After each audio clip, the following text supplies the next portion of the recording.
Welcome student to the class, and today we will start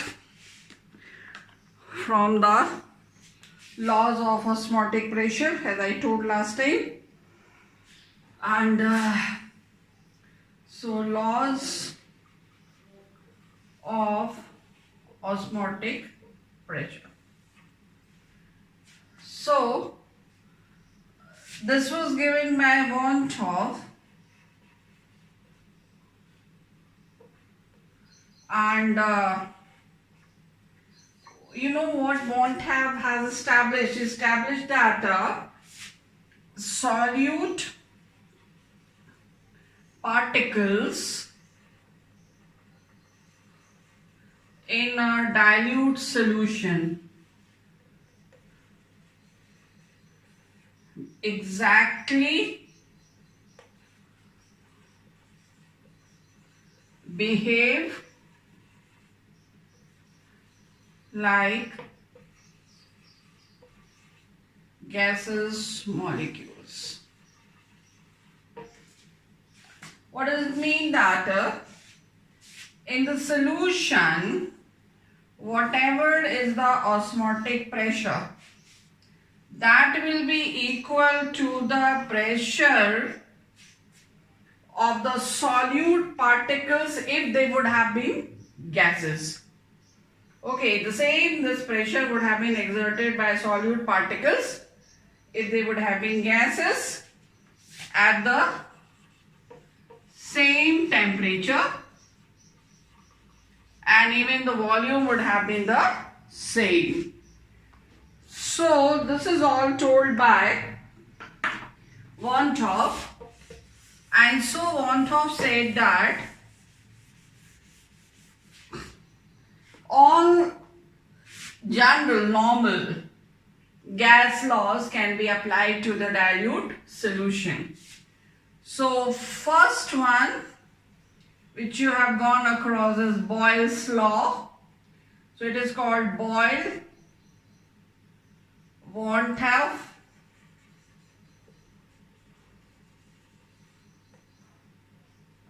law. The first law of osmotic pressure is this. So you have seen that in previous class, pi, which is what? Osmotic pressure for the solution is equal to CRT. If we talk in terms of Boyle's, that is for Boyle's law, you have seen that temperature was taken to be constant. So if I take temperature constant, so this is taken constant, this is already a constant, gas constant. So what we will have? Pi will be directly proportional to the concentration. And this is this equation which we have got, this is called your what? Boyle want of law. What is that? At constant temperature, osmotic pressure of a dilute solution is directly proportional to the concentration of the solution. And we also know that concentration is inversely proportional to volume. Means if you increase the volume, concentration will decrease. If you add more water to the solution, if you have suppose a sugar solution having some sweetness, and if you are adding to this more water, diluting it, so volume will increase, sweetness will decrease, concentration of sugar will decrease. So concentration is inversely proportional to volume. Therefore equation 1 we can write what? Pi is inversely proportional to volume. And this is also your Boyle want of law. What it is? At constant temperature, osmotic pressure of a dilute solution is inversely proportional to its volume. And you know what Boyle's law is? And this we can write, if you just further write it as what? Pi upon V. If you take here this way, if you go pi inversely proportional to V, replace it by a constant 1 upon V, so pi upon V is equal to constant. We will have this.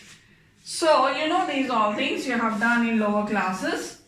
So if you look for Boyle's law, what the Boyle's law is? P upon V is a constant. So this is exactly like Boyle's law, and so here this expression is what your Boyle's want of law. So the second law of osmotic pressure we will see, that is Charles. Second law of osmotic pressure, Charles want of law. So you know pi is equal to CRT. When Charles law we talk about, we don't take temperature constant. We take pressure constant, but since we are talking about osmotic pressure, so we can't keep pi constant. So this we cannot keep constant, this we cannot keep constant. This is already constant, so what we can keep constant? Concentration. So this is constant. So if C is constant, capital C, constant, then what we can write? If this is a constant, pi is directly proportional to T. And this is Charles van 't Hoff's law. What it is? Osmotic pressure of a dilute solution at constant concentration is directly proportional to the temperature. Okay? So you can write this as what? Pi is equal to constant into T, or pi upon T is constant, and compare it with Charles law. Charles law is what? V upon T is constant. So both expressions are same, and therefore this expression is Charles van 't Hoff law. Now the third one is Avogadro's law. Avogadro van 't Hoff's law. What is Avogadro's law? First I write definition for Avogadro. Equal volumes of different gases will have same number of moles or molecules or particles, whatever you say, at a given temperature and pressure. This is Avogadro's law. If we apply this to the solution, then it will become Avogadro's van 't Hoff law. What it will be? In place of gases, it will be dilute solution. Equal volumes of different dilute solution will have same number of moles or molecules at a given temperature and osmotic pressure. And then that will become Avogadro's law. Hope it is clear to you what is Avogadro's van 't Hoff law. And so we come to the van 't Hoff equation. That equation which is based on ideal gas equation. So just say here. So van 't Hoff equation. What it is? Now,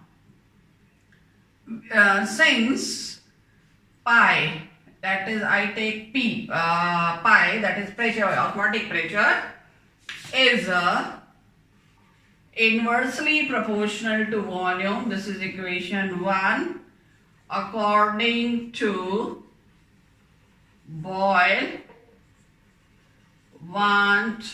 Hoff's law, and pi is directly proportional to T. This is according to Charles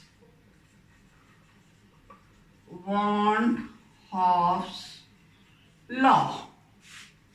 Now on combining equations 1 and 2, what we have? Pi is proportional to T upon V. Let this be equation 3. Now you will take a proportionality constant to express equation 3, or pi is equal to constant T upon V, or you can write pi V is equal to constant T into T, I mean. If it is for n moles of the gas, or just you take this constant, this is for solution, pi is for solution, so this constant is expressed by symbol S, where S is called solution constant,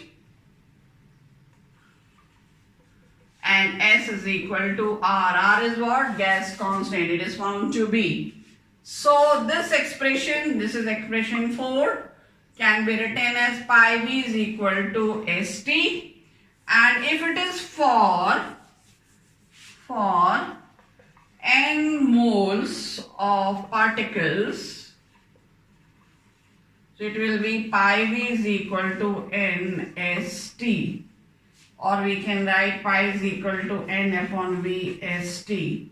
Let this be equation 5 and compare this equation with the gas equation, where pi will be P, N upon V, S is R and T. So PV is equal to nRT. You know, this is ideal gas equation. So these equations are exactly the same. So this equation is called, where R and S are having same values, that is called von Hoff equation. Okay, and now see the next last thing relevant to this osmotic pressure, that is your not only osmotic pressure, that colligative property, that is from which numericals are normally asked, reasoning question, that is to find out degree of dissociation and degree of association. I'll tell you first dissociation and then association. Okay, so what does it mean? Degree of the mean extent to which dissociation is taking place.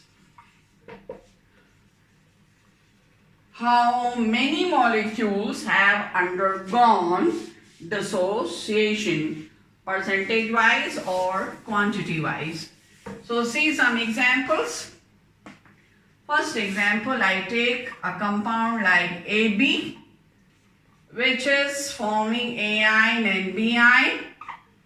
It is an electrolyte and is forming A positive ion, B negative ion, and initial amount, let it be 1 mole of AB. You started at that time when you started, anion were 0, BiN were 0.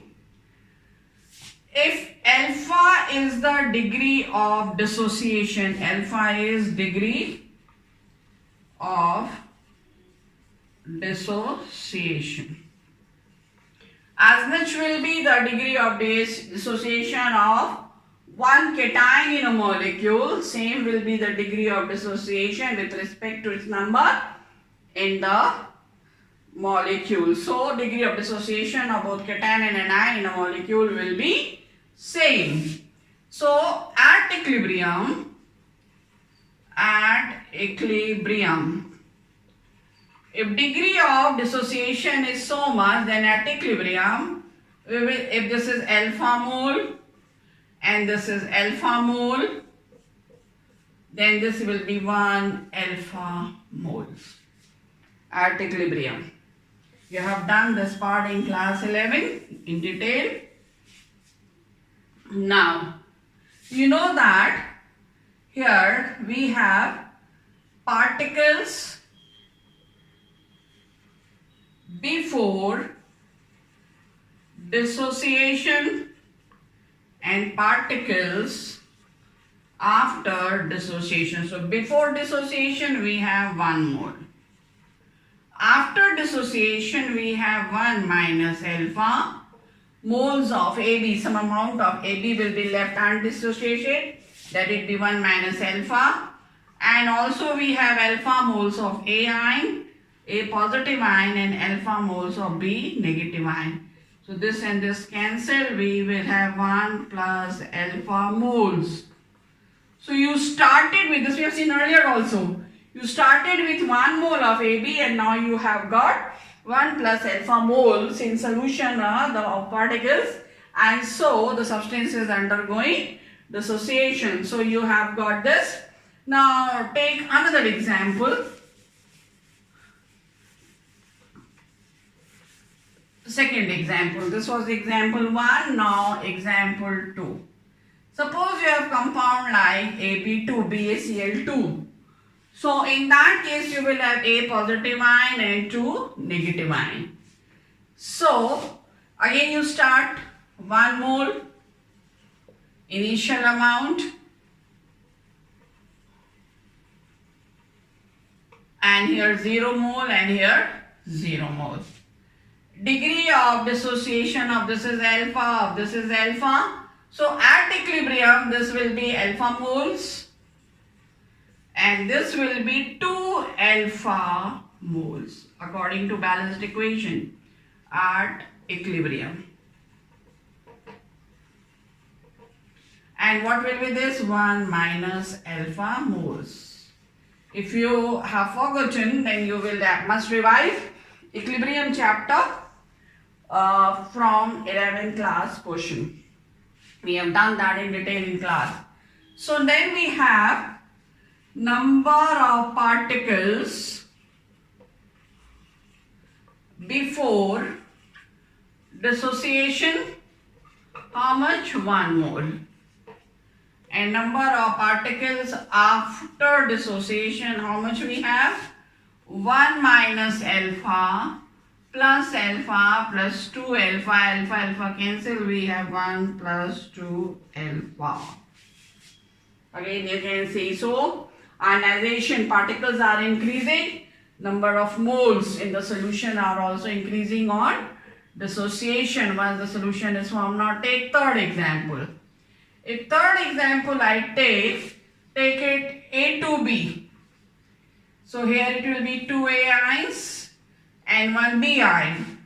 So this will be 2 alpha, this will be 1 alpha, and so here we will have 2 alpha and this will be alpha, and at last we will have 1 plus 2 alpha.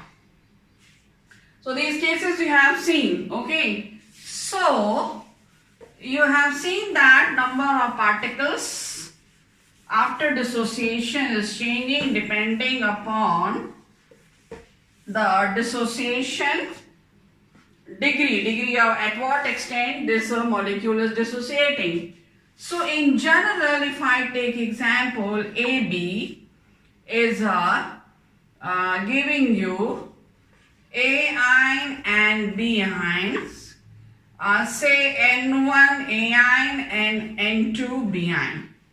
We saw different example, AB2 and A to B. So different number of this depending upon the nature of this.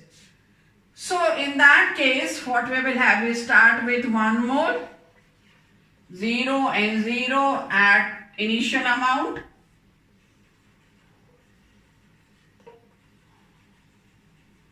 See, again and again I write student, so that in examination when it comes to explain, you must write everything very clearly.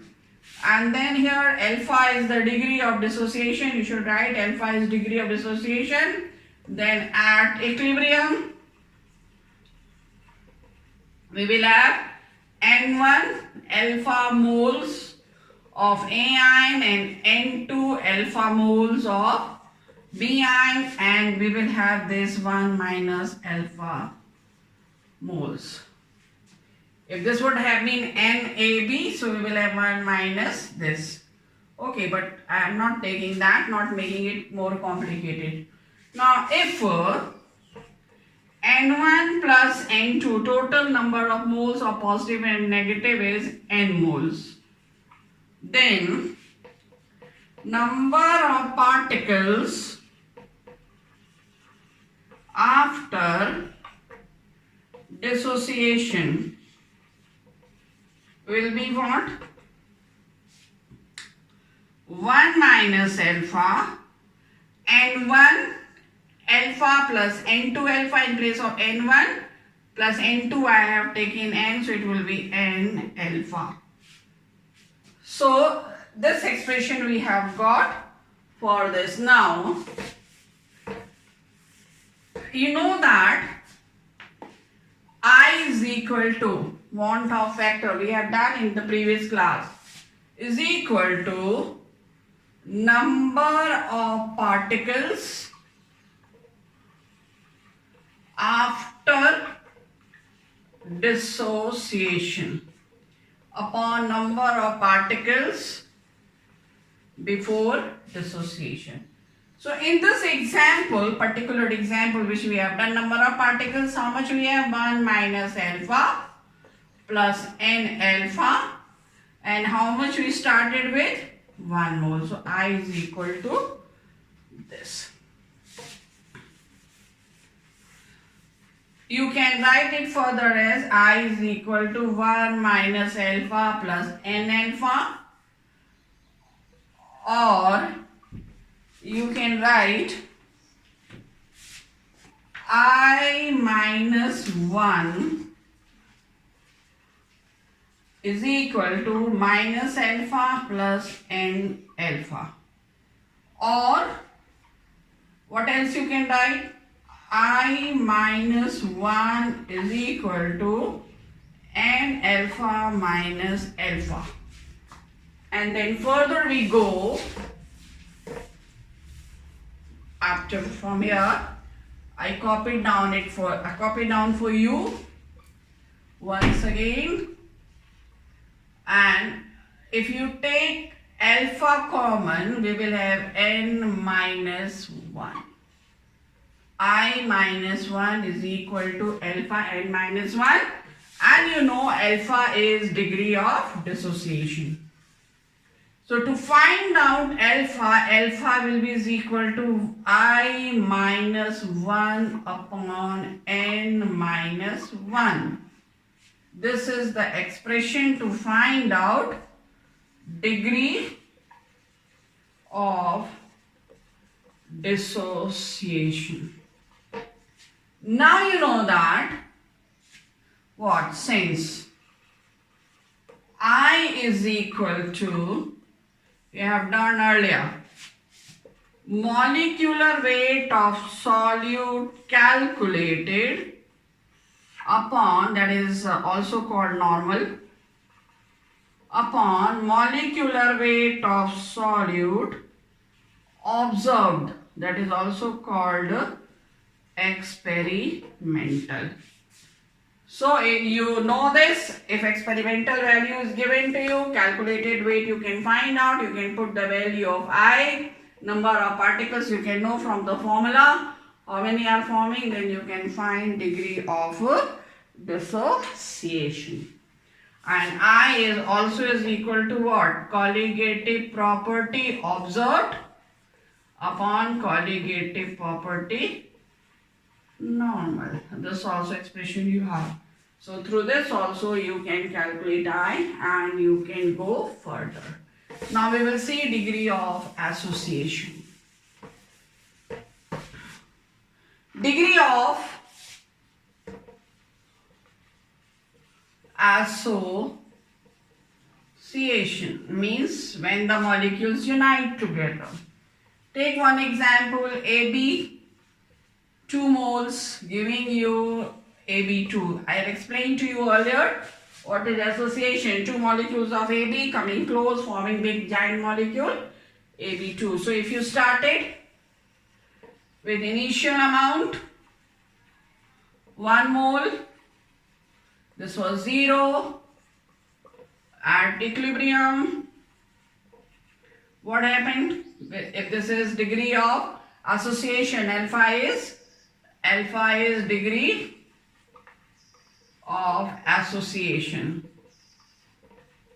So this will be what? At equilibrium, alpha upon 2, and this will be 1 minus alpha. Then if you have a molecule like AB, and molecules united together to give AB, and you don't know how many, and generally polymers are formed, they may be 100 in numbers, and so those will be united together to give a long chain polymer. And so in that case, if you started with initial amount, this was 1 mole, 0 moles, and at equilibrium, if degree of association is alpha, so this will be 1 minus alpha, and alpha upon N will be here from this. So number of particles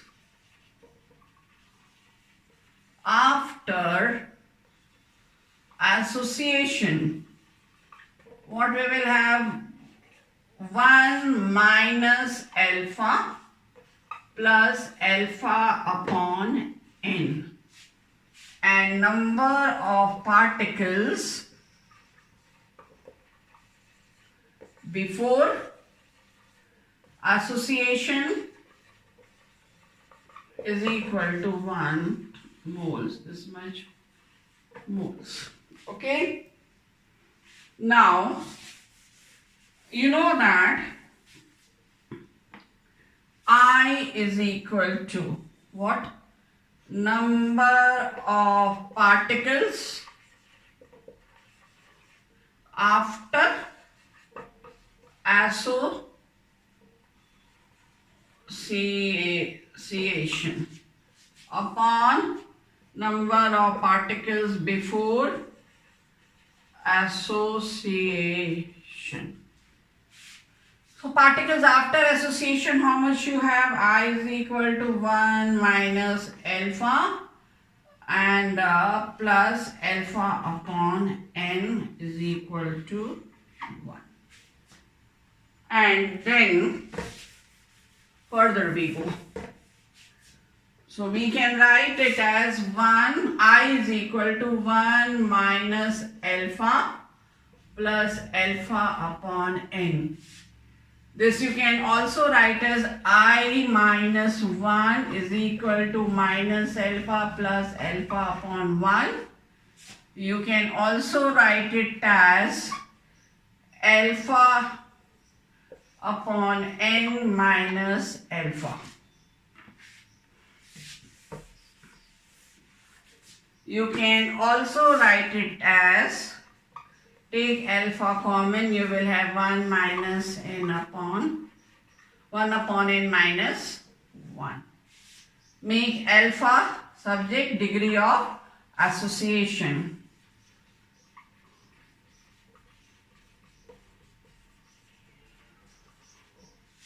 Alpha is equal to I minus 1 upon, if you solve it further, I write 1 upon N minus 1. This you can write I1, and this you can write N minus 1 also. and you can also write it as I minus 1 into n upon n minus 1. So this expression is for finding out degree of dissociation, where I is equal to what? You know, molecular weight of solute calculated upon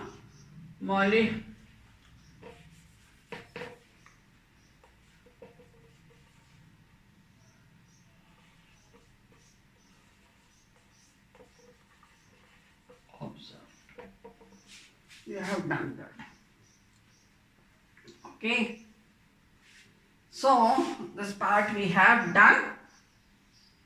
Now you have understood what is degree of dissociation and association, and now the last thing related to osmotic pressure is a reverse osmosis, RO.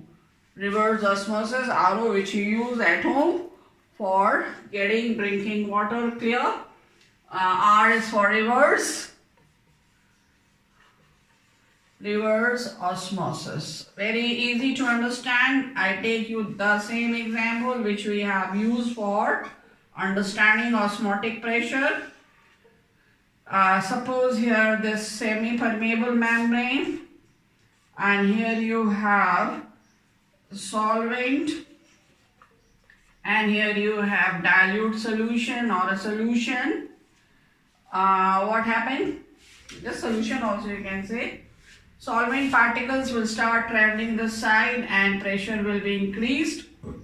Time will come, osmosis will be stopped.